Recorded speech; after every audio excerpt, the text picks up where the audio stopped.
অন্যের 2 কোটি টাকার সম্পত্তি প্লট আকারে বিক্রির অভিযোগ কাঁথি তৃণমূল কাউন্সিলরের বিরুদ্ধে জেলা শাসকের ঘটনা তদন্তের নির্দেশ নবান্নের। কাঁথি পুরসভার 7 নম্বর ওয়ার্ডের তৃণমূল কাউন্সিলর অতনু গিরি ও তাঁর ঘনিষ্ঠদের বিরুদ্ধে এই অভিযোগ উঠেছে। জমি আসল মালিকের অভিযোগের ভিত্তিতে নবান্ন থেকে ভূমি ও ভূমি সংস্কার দপ্তরের ডেপুটি সেক্রেটারি পূর্ব মেদিনীপুরের জেলা শাসককে তদন্ত করে প্রয়োজনীয় পদক্ষেপ নিতে নির্দেশ দিয়েছে।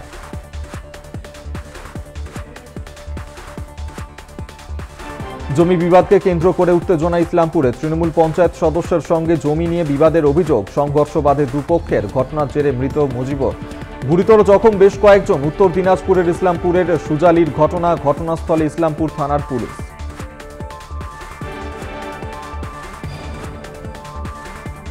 তৃণমূল নেতার দাদাগিরির অভিযোগ, কুলপির চণ্ডীপুরে পঞ্চায়েত অফিসের সেক্রেটারিকে বেধড়ক মারধরের অভিযোগে তৃণমূল উপপ্রধান সহ বেশ কয়েকজন পঞ্চায়েত সদস্য ও তাঁদের স্বামীদের বিরুদ্ধে মারধরের পাশাপাশি দেওয়া হচ্ছে প্রাণনাশের হুমকি। সেই মারধরের ভিডিও প্রকাশ্যে আসতেই শুরু হয়েছে জোর বিতর্ক, যদিও ভিডিওর সত্যতা যাচাই করেনি কলকাতা টিভি। স্থানীয় সূত্রে খবর, চণ্ডীপুর গ্রাম পঞ্চায়েতের আক্রান্ত সেক্রেটারি ভিক্টর মিশ্র ঢোলাহাট থানায় অভিযোগ জানাতে গেলেও পরে পিছু হটেন।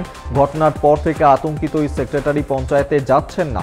আক্রান্তের কাছে অভিযুক্ত নেতারা ক্ষমা চেয়েছেন বলেও খবর। ঘটনার পর থেকে অভিযুক্ত উপপ্রধান সাবির মোল্লাকে আপাতত পঞ্চায়েতে ঢুকতে নিষেধ করা হয়েছে।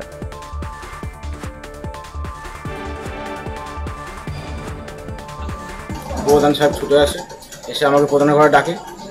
আমি প্রধানের ঘরে যখন যাই, প্রধানের ঘরে যাওয়ার আগেই উনি ঘর থেকে বেরিয়ে এসে আমার ধাক্কাধাক্কি করে, প্রচুর মারধর করে। তার সঙ্গে কিছু সাঙ্গপাঙ্গ ছিল, মেম্বারের স্বামী, কিছু মেম্বার। এবার গলা চেপে ধরে মার্ডার করার হুমকি দেয় সঙ্গে সঙ্গে। এরপর এটা কি কর্মরত অবস্থায় হয়েছে? কর্মরত অবস্থায়, তখন 5টা 5:15 বাজে। যিনি সরকারি কর্মচারী সেক্রেটারি সাহেব, উনিও থানাতে যায় এবং আমিও সেখানে গিয়েছিলাম। সেখানে যাওয়ার ফলে আমাদের উপপ্রধান সেক্রেটারির কাছে অন্যায় স্বীকার এবং হাত জোড়ে করে ক্ষমা স্বীকার করে।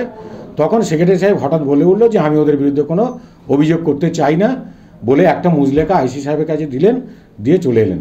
আমি ওনাকে আশ্বস্ত করতে পেরেছিলাম যে বিগত দিনে বা এরকম ঘটনা যে ঘটেছে, যাতে আর এরকম ঘটনা পুনরায় না ঘটে সেটা নিশ্চিত করে।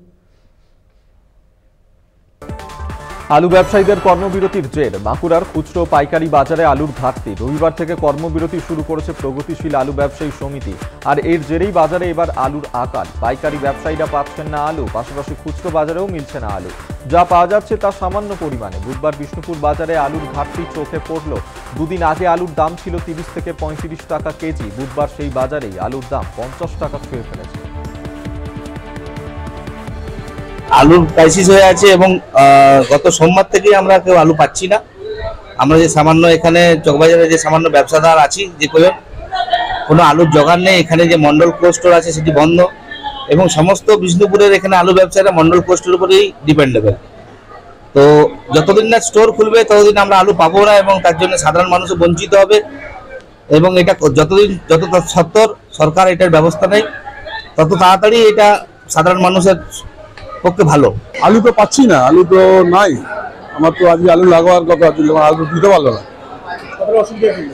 অসুবিধা বটে, কালকে আমার তো দোকান আছে, কি করে যে করবো সেটা চিন্তা লাগছে আমার। দুদিন আগে 35 টাকা কিলো ছিল ভালো আলু, আজকে 50। সমস্যায় পুরোটাই সমস্যায় পড়ছে। দক্ষিণ 24 পরগনার কাকদ্বীপের স্বামী বিবেকানন্দ পঞ্চায়েতের নতুন পল্লীতে নদীর চর বিক্রির অভিযোগ। চড়া বিক্রি করে তৈরি হচ্ছে বসতবাড়ি। বিক্রির অভিযোগ উঠছে শাসক দলের বিরুদ্ধে। গোপনে ম্যানগ্রোভ কেটে মাটি ফেলে চলছে বসতবাড়ির কাজ। অভিযোগ, এই জায়গা বাড়ি করার জন্য শাসক দলের নেতাদের দিতে হচ্ছে প্রায় 60,000 টাকা। চর বিক্রির অভিযোগ সামনে আসতেই সোচ্চার হয়েছে বিরোধীরা। টাকার বেআইনি বসতবাড়ি তৈরি না করে জমির পাট্টা দেওয়ার দাবি তুলেছে তারা। কৃষ্ণনগরে মাছ ব্যবসায়ীকে লক্ষ্য করে গুলিকাণ্ডে উদ্ধার 7mm পিস্তল। ব্যবসায়ীকে লক্ষ্য করে গুলিকাণ্ডে ব্যবহৃত আগ্নেয়াস্ত্র উদ্ধার করেছে কোতোয়ালি থানার পুলিশ। মঙ্গলবার রাতে কোতোয়ালির শিমুলতলা মাঠের পাশের একটি জঙ্গল থেকে একটি 7mm পিস্তল উদ্ধার হয়। উল্লেখ্য, গত শুক্রবার ভোরে কৃষ্ণনগরের গোয়ারি বাজারে মাছ ব্যবসায়ী সমীর ঘোষকে লক্ষ্য করে গুলি চালায় দুষ্কৃতীরা। ওই রাতেই অভিযুক্ত সৈকত হালদার ওরফে ডাকু এবং কুনাল হালদার ওরফে টুবাইকে গ্রেফতার করে কোতোয়ালি থানার পুলিশ। ধৃতদের জেরা করে আগ্নেয়াস্ত্রের হদিশ জানতে পারে পুলিশ। এরপরেই মঙ্গলবার রাতে ডাকুকে সঙ্গে নিয়ে তদন্তকারী দল শিমুলতলা মাঠে যায়। সেখান থেকে উদ্ধার হয় 7mm পিস্তল। মঙ্গলবার রাতভর টানা বৃষ্টিতে জল বেড়েছে গোপীবল্লভপুরের কাঁথুয়া খালের জল বাড়ায় বুধবার সকাল থেকে 2 নম্বর ব্লকের তপসিয়াতে 9 নম্বর রাজ্য সড়কের কজওয়ের ওপর দিয়ে বইছে জল। কজওয়ের ওপর দিয়ে খালের জল বয়ে যাওয়ায় কজওয়ে পার হতে সমস্যায় পড়ছে গাড়ি। শুধুমাত্র বড় গাড়ি, লরি কিংবা বাস ছাড়া বাকি যান চলাচল নিয়ন্ত্রণ করা হচ্ছে। খালের জল বাড়ায় অপ্রীতিকর ঘটনা এড়াতে সতর্ক রয়েছে প্রশাসন।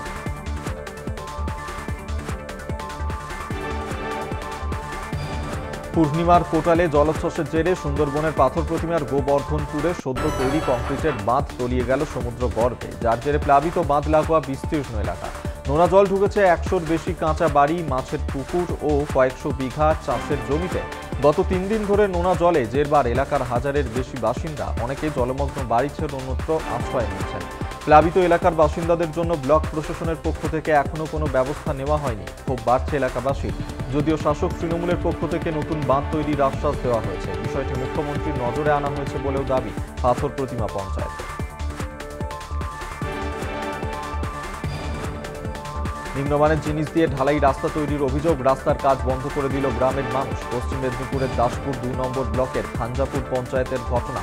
ভীমতলা থেকে শ্রী রামনগর প্রাইমারি স্কুল পর্যন্ত প্রায় 5.5 কিলোমিটার ঢালাই রাস্তার কাজ শুরু হয়েছিল।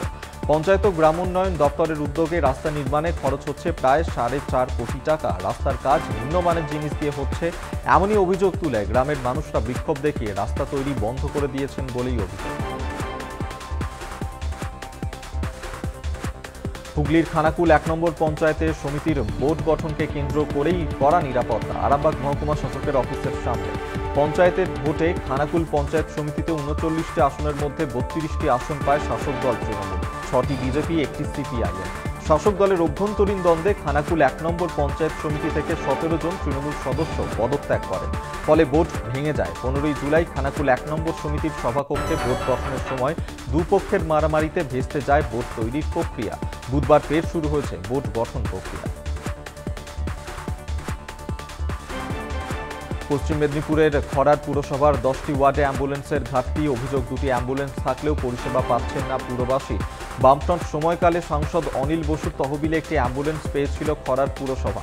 সরকার পরিবর্তনের পর সাংসদ দীপক অধিকারীর তহবিলের টাকায় অপর একটি অ্যাম্বুলেন্স পাওয়া যায়। বর্তমানে 2টি অ্যাম্বুলেন্সই বিকল হয়ে পড়ে রয়েছে, দাবি পুর প্রশাসনের। খুব শীঘ্রই অ্যাম্বুলেন্স সারিয়ে তা ব্যবহারের উপযোগী করার আশ্বাস দিয়েছে পুরসভা।